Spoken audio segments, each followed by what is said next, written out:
अऊज़ुबिल्लाहि मिनश्शैतानिर्रजीम बिस्मिल्लाहिर्रहमानिर्रहीम अस्सलामु अलैकुम वरहमतुल्लाहि वबरकातुहू। सूरह शुरा है मेरे सामने और सूरह शुरा की आयत नंबर 34 है। पारा नंबर 19 है और रुकू नंबर 7 शुरू हुआ है। रुकू नंबर 6 के आखिर में रुकू पूरे सूरह शुरा में फ़िरौन और मूसा अलैहिस्सलाम की बहस चल रही है और फ़िरौन की और मूसा अलैहिस्सलाम की बहस चलते हुए बिला आखिर तंग आके मूसा अलैहिस्सलाम ने फ़िरौन को चैलेंज कर लिया और जो अल्लाह तबारक व तआला ने मूसा अलैहिस्सलाम को ताकत क़ुव्वत दी थी वो मूसा अलैहिस्सलाम ने दिखाने का अज़म कर लिया। और फ़िरौन ने भी धमकियों पे आ गया। फ़िरौन ने कहा कि ये बंदा देखा है, ये पागल है, ये दीवाना है, ये अपने आप को रसूल कह रहा है, ये क्या कह रहा है। अब मूसा अलैहिस्सलाम को ताकत से ज़ोर से दबाने की कोशिश की और धमकियों पे उतर आया कि मैं तुझे कैद कर दूंगा हमेशा के लिए। तो उस पर फिर मूसा अलैहिस्सलाम परेशान होते हैं और मूसा अलैहिस्सलाम फ़िरौन से चैलेंज करते हैं और फरमाते हैं कि दिखा दूँ फिर मुआज़ा। फ़िरौन ने कहा दिखा दो अगर सच्चे हो तो। मूसा अलैहिस्सलाम ने पहला मुआज़ा दिखाया, असा जो कि लाठी की सूरत में था और फिर अजदहा बना, डिटेल गुजर चुकी। और दूसरा मुआज़ा मूसा अलैहिस्सलाम ने साथ ही दिखा दिया यद बैज़ा, जिसकी तारीफ़ कल गुजर चुकी। यद बैज़ा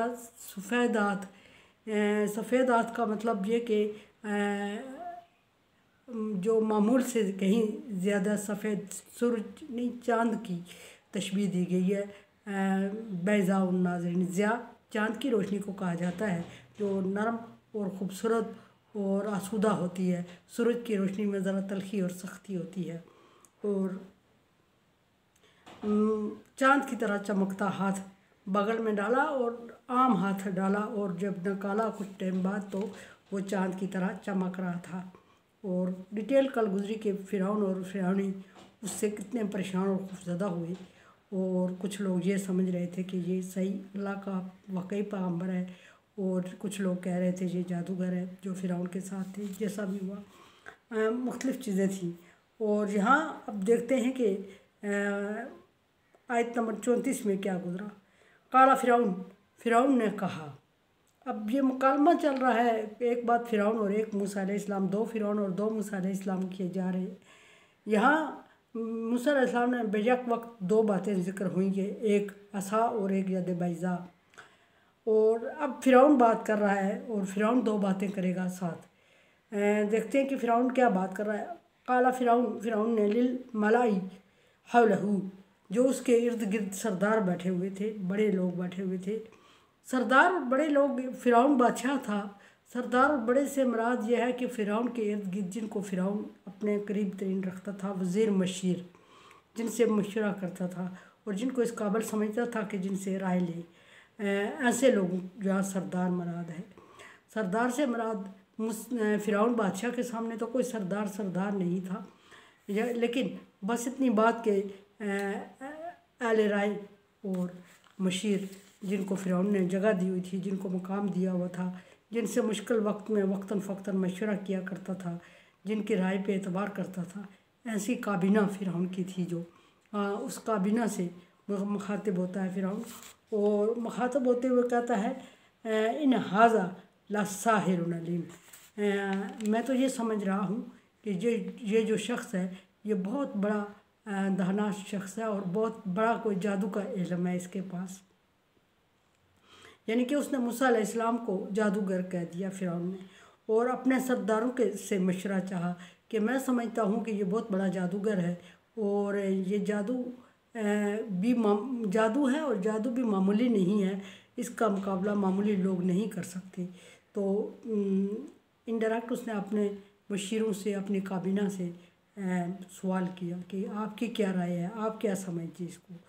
तो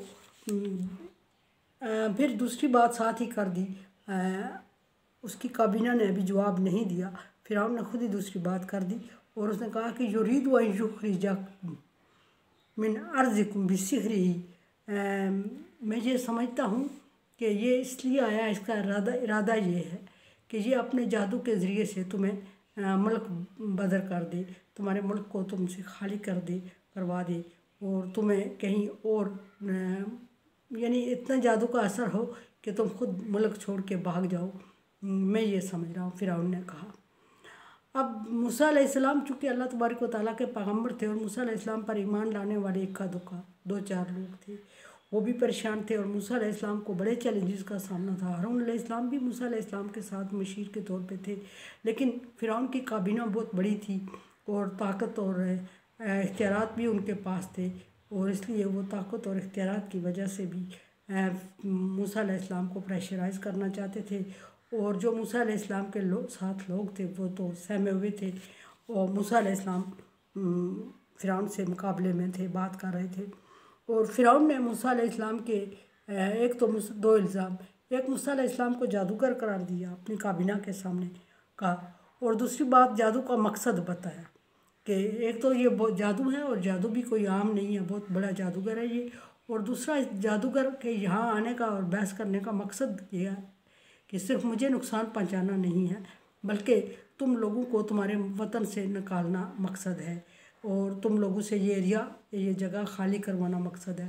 اب اس کے پیچھے کیا مقصد ہو سکتا ہے، فرعون کو یہ سمجھ نہیں آ رہی تھی کہ وہ اپنے لوگوں کو کیا بتائے کہ ملک سے وطن سے نکال کے ملک سے نکال کے موسیٰ علیہ السلام کیا کریں گے آخر، سمجھ یہ ابھی فرعون اس بات تک کبھی اپنی کابینہ کو، اپنے لوگوں کو، اپنے مشیروں کو نہیں لا رہا تھا۔ بس 2 ہی باتیں اس نے کی، ایک یہ کہا کہ یہ جادوگر، اور دوسرا یہ کہا کہ جادو کا مقصد ہے تمہیں جلا وطن کر دینا۔ پھر یہ 2 باتیں کرنے کے بعد فرعون دوبارہ متوجہ ہوتا ہے اپنی کابینہ کی طرف، اور پھر انہیں کہتا ہے کہ ماذا تأمرون، تمہاری کیا رائے ہے اس میں، تم کیا سمجھتے ہو، تم کیا مشورہ دے رہے ہو یا تم کیا حکم دے رہے ہو۔ حکم تو فرعون کے لیے نہیں ہو سکتا تھا کیونکہ فرعون بادشاہ تھا، اور یہ جو فرعون کے ارد گرد لوگ تھے یہ فرعون سے کم تھے، لیکن فرعون نے کہا کہ تمہاری کیا رائے ہے اس میں، چونکہ فرعون کے مشیر تھے، اور فرعون نے ان سے رائے مانگ لی کہ میں جو سمجھتا ہوں، میری سمجھ میں جو چیزیں آئی ہیں وہ میں نے آپ کے سامنے رکھ دی ہیں، اب آپ کی جو سمجھ میں چیزیں آ رہی ہیں آپ اپنی رائے دیں، مجھے یہ بتائیں کہ یہ کیا ہے، اور یہ بھی یہ جو موسیٰ علیہ السلام بات کر رہے ہیں یا جو موسیٰ علیہ السلام نے دکھایا ہے، یعنی 2 معجزات میرے سامنے آئے، یہ کیا ہو سکتا ہے اور اس کے پیچھے مقصد کیا ہو سکتا ہے، یہ دونوں چیزیں آپ بھی بتائیں۔ فرعون نے پھر ایک دفعہ اپنی ارد گرد بیٹھے ہوئے لوگوں، مشیروں، وزیروں کو، یعنی اپنی کابینہ کو ایک دفعہ پھر مشکل میں ڈال دیا۔ پہلے ایک دفعہ یہ کہا تھا کہ ان کی گروہ بنا کے ان کو حکم جاری کیا اور مختلف لوگوں کی ذمہ داریاں لگا دی کہ تم نے موسیٰ علیہ السلام کے خلاف لوگوں کو اکسانا ہے اور کمپیننگ کرنی ہے۔ اور اب دوسرا کام، دوسری بار جب میٹنگ کی تو فرعون نے کہا کیا دیکھنے کے بعد، معجزات دیکھنے کے بعد فرعون گھبرایا اور اس نے لوگوں سے، مشیروں سے، اپنی کابینہ سے کہا کہ میں یہ سمجھ چکا ہوں، تو تم جو سمجھتے ہو تو مجھے سوچ کے مشورہ دو۔ قرآن سمجھے، دیکھے سمجھے، اور سبسکرائب کریں اور صدقہ جاریہ میں میرا ساتھ ہے۔ اللہ تبارک و تعالیٰ کا حکم، تعاون علی البر والتقوی، نیکی اور بھلائی کے کام میں ایک دوسرے سے تعاون کریں۔ تعاون کریں، چینل کو سبسکرائب کریں اور شیئر بھی کریں، اور صدقہ جاریہ میں میرا ساتھ ہے۔ اللہ